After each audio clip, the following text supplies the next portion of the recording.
ایک شخص ایک عورت پر عاشق ہو گیا اور اس عورت سے اپنی خواہش ظاہر کی۔ اس عورت نے اس واقعے کی اپنے خاوند کو اطلاع دی۔ اس کا خاوند نیک آدمی تھا۔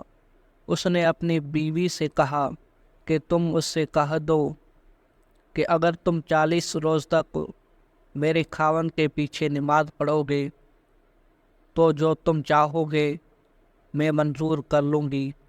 چنانچہ اس نے اپنے خاوند کی بتائی ہوئی بات اس شخص سے کہہ دی۔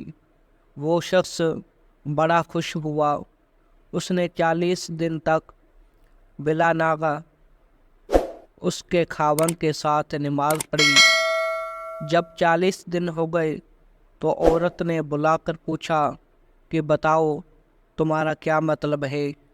وہ بولا بس اب مجھے تمہاری کوئی حاجت نہیں ہے۔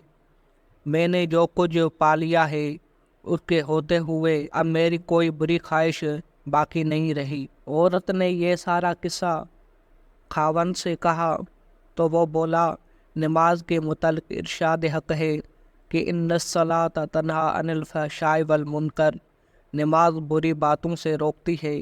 میں نے یہ اس کا علاج کیا ہے۔ نماز بڑی برکتوں کی چیز ہے اور نماز سے بری باتیں چھوٹ جاتی ہے۔ اور اگر کوئی کہے کہ ہم نے ایسا بھی دیکھا ہے کہ بعض لوگ نماز پڑھنے کے باوجود بری باتوں سے کنارہ کش نہیں ہے، تو اس کا جواب سمجھنے کے لیے ایک لطیفہ سنیے۔ ایک بیکاری نے ایک رئیس سے ایک بھینس طلب کی۔ رئیس نے کہا میاں بیکاری، تم 40 روز نماز پڑھتے رہو اور جب 40 دن پورے ہو جائیں تو مجھ سے بھینس لے جانا۔ چنانچہ اس بھکاری نے 40 روز نماز پڑھنا جاری رکھی اور 41ویں روز اس رئیس کے پاس آ کر بھینس طلب کرنے لگا۔ رئیس نے جواب دیا میاں اپنی راہ لو، کیسی بھینس؟ میں نے تو تمہیں نماز کی عادت ڈالنے کے لیے یہ بات کہی تھی۔ بھکاری نے کہا اچھا اگر یہی بات ہے تو جائیے، میں نے بھی 40 روز ساری نمازیں بے وضو پڑھی۔ معلوم ہوا کہ اس کی نماز نہ تھی۔